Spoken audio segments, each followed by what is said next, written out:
Hello everyone and welcome to this week's episode of the Shredding Skeptic, where we are going to discuss a little bit more about Just Cause 3 and pose the question of whether or not video games cause violence.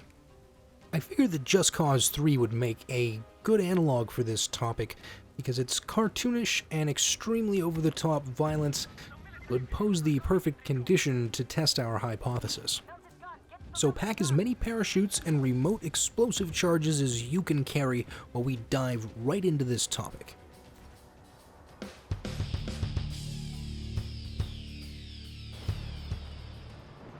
So welcome back to Just Cause 3, where we're going to look at the triple screen format once again to bring you 3 times as much game 3 times faster. And we're going to look at some of the different ways that you can engage in a little bit of explosive violence on this platform.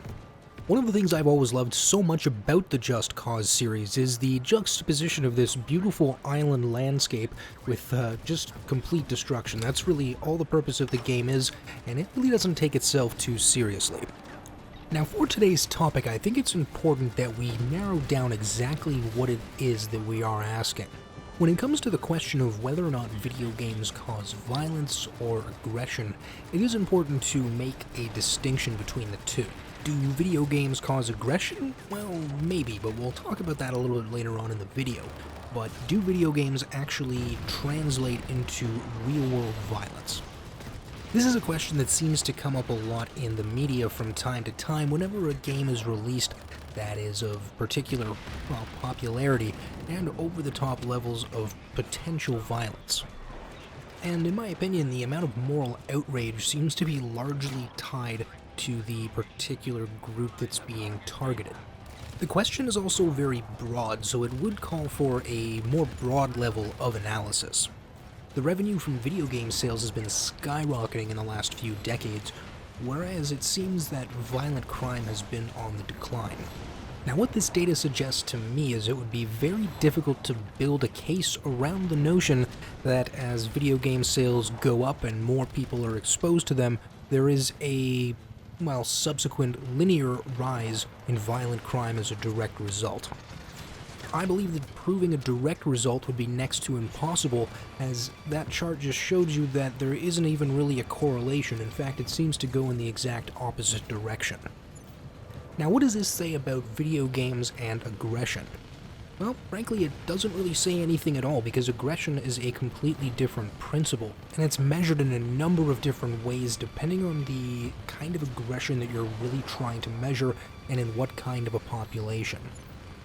So as you can see from the number of different ways we can go about measuring this factor in different individuals, you can see it doesn't really pose a very useful question if you just ask, does this one instance cause aggression? Because it doesn't really take into account, in what population and in what circumstance. One theory of aggression, called the frustration-aggression hypothesis, postulates that aggression really stems from frustration that's caused by the interference of goals by a third party.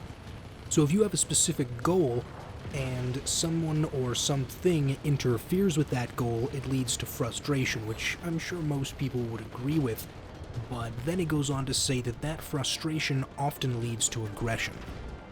But again, even the frustration-aggression hypothesis is somewhat limited in its predictive usefulness because it doesn't seem to apply as equally as some of the theorists would like in all circumstances. For example, you may have a much more pronounced effect from the frustration-aggression hypothesis in a road rage circumstance, but perhaps maybe a bit still, but less so when dealing with your own children. I'm sure that many of you that deal with the everyday stressors of life can attest that in some circumstances you do get quite aggressive and frustrated when your goals are interfered with. Now, there are many other problems with the hypothesis that video games in and of themselves could cause violence, because there is a somewhat circular logic at play here if your hypothesis is basically if we play video games, then we will become more violent because video games cause violence. It does kind of just loop around in circles and doesn't lend itself strongly to falsifiability. And falsifiability is really the name of the game in the pursuit of the scientific process, because if you set up a conditions, a condition or several conditions that don't really lend themselves to a situation where they could ever be shown to be false, they're never really going to produce any meaningful predictions. And that's really the purpose of going through the scientific process of trying to eliminate errors from your observations in order to produce meaningful predictions. And while we're on the topic of meaningful predictions, one of the things that I predicted about this video was that it might be more suitable to show Just Cause 3 rather than the other game that I did have in mind. Now, I did receive this other game as a gift for the holiday season. I played through it for a little bit and I did find it pretty amusing. Now, this game is probably one of the most over-the-top violent games I have ever played in my entire life, so much so that it becomes almost funny, because these guys pulled out all the stops, made the most violent video game imaginable. The media made a bit of a fuss about it until something else came along that was more interesting or lucrative to them, and this game largely slid under the radar. So at long last, what exactly is this game I'm talking about?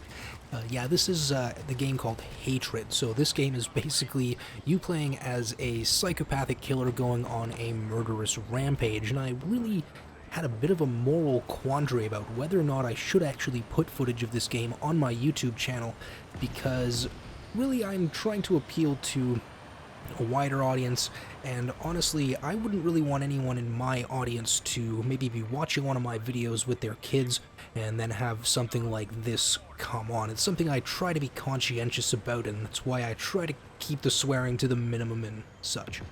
Another reason that's perhaps a little bit less existential and more, well, practical is that the game doesn't really lend itself well to the triple screen format, so really my review would just be like any other review, and honestly you could probably get the gist of what the game is all about after watching it or playing it for about 5 minutes.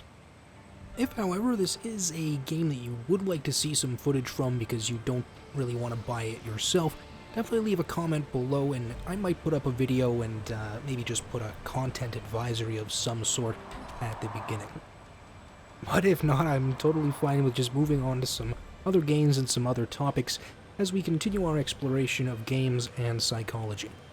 So if you have stuck around thus far, thank you for taking the time to explore a quick surface overview of the topic, and if you do have any other questions, do leave a comment down below and I will do my best to address it as best I can. 2016 is going to be a very interesting year for video games, and I'm definitely excited to see some of the upcoming releases, but as usual, there will always be those who decide to claim that this beloved medium of ours causes all sorts of nasty effects simply because it doesn't agree with their sensibilities. So please, share some of your frustrations in the comments below regarding the erroneous censorship of video games based on a delusional hypothesis. Does anyone have the right, in fact, to tell us what games we are allowed to enjoy? Share your thoughts below, because remember, these are our games, and this is our story.